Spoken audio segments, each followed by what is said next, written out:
Hey everybody, Nick Espinosa, your chief security fanatic here. Don't forget to subscribe. And today we are actually talking about Amazon because they are stripping privacy options away from you if you're an Amazon subscriber or you own an Alexa. And here's what you need to know. And you might be thinking, well, Nick, Amazon already sucks on privacy. And the answer is yeah, they always have. And if you're a longtime listener or follower of mine, you know I've done multiple segments on Amazon and privacy regarding their various products, including the atrocious Ring doorbell, Amazon Echo, etc., etc. But what modicum they have is starting to go away. And Rob Throughbron of TechSpot had a pretty good write-up on this, and let's dive in because an email that Amazon sent to its customers confirms that they do not send voice recordings feature that they enabled on the Echo devices will no longer be available, meaning it's just going to send everything to Amazon. Now, the message explains that this change is necessary, and of course it's necessary because it's following the introduction of a generative AI-powered version of its Amazon Echo, or quote-unquote Alexa. I'm not going to say the full word. I always get in trouble when I do, but their assistant. And so by virtue of that, yeah, they don't want you to not send data to the cloud because they need an AI, and they need to feed the AI. So basically, it's Alexa Plus, and it's basically powered by large language models from Amazon Bedrock, and it will be free to Prime members as well. Now, the email states that Amazon continues to expand the Echo's capabilities with generative AI features that rely on the processing power of Amazon's cloud, and it basically has no longer decided to support the local storage feature, aka anything you put in the cloud, we're going to train on. And I promise you that that is what they are going to do because they need it, and I'll talk about that in a minute, but they've already basically stated that as well. Amazon also writes that any previously saved voice recordings will be deleted after March 28th. So in other words, they're just clearing your device, probably to make room for the AI. So if your voice recording settings are set to, quote, don't save recordings, and quote, voice ID, basically the new features that identify the person speaking will not work.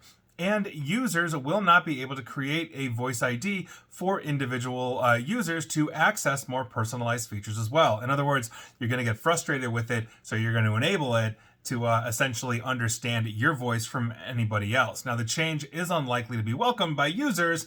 And yeah, I mean, I don't use these devices, basically anywhere in my life, home, office, anywhere.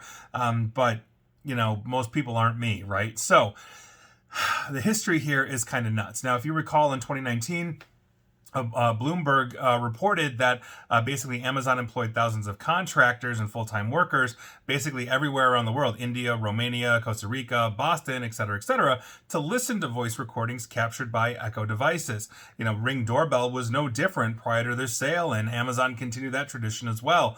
Now, these recordings basically on the Echo were transcribed and annotated to improve Alexa's performance, and so obviously now they're shifting to a large language model.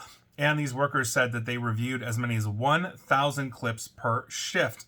So in other words, you've got an absolute ton of people there, each generating basically 1,000 listens a day.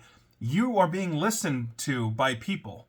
That's just simply what it is if you own an Amazon Echo. And so Amazon held those recordings. Basically, those recordings that they've held have also been sought by law enforcement to be used in things like criminal trials, murder cases, and more. There's also the former Amazon executive who in 2020 said that he actually turns off his Echo devices whenever he wants a private moment. So there you go. And if you recall, Amazon recently agreed to pay fines of $25 million, basically for failing to disclose that they were storing the recordings of children's interactions on these things as well. So, and they were storing that indefinitely, not to mention we've had whistleblowers as well that have claimed that Amazon bosses basically say regarding artificial intelligence, we are not going to follow copyright laws, privacy laws, all that, because nobody is doing it. None of Amazon's competitors are. So we're not, and on and on. So understand just the sheer privacy issue that you have running an Amazon Echo in your home, running basically a voice assistant from Amazon on a smartphone. Interacting, with their website and, as they are tracking you as you're purchasing stuff so they can recommend more things.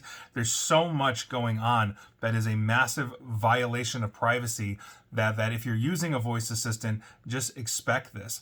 and also understand the long-term ramifications and implications of this. Maybe you're having an intimate moment with a significant other. Maybe you're having an argument, maybe and arguments can be intimate moments too, right? But the point is that as you are looking at the whole holistic breadth of what you do, how you operate, what you think, and what you express in private, they are listening and they are recording, and they're not just recording, they're saving it and they're training AI models, and that should scare all of us because, quite frankly, we shouldn't be feeding this anti-privacy beast. And please like, share, follow me here on Facebook and Twitter at NickAESP, and please feel free to subscribe to me at YouTube as well. And as always, stay safe, stay online, and please, please, please, please, please attempt to stay private, secure, and informed. Take care.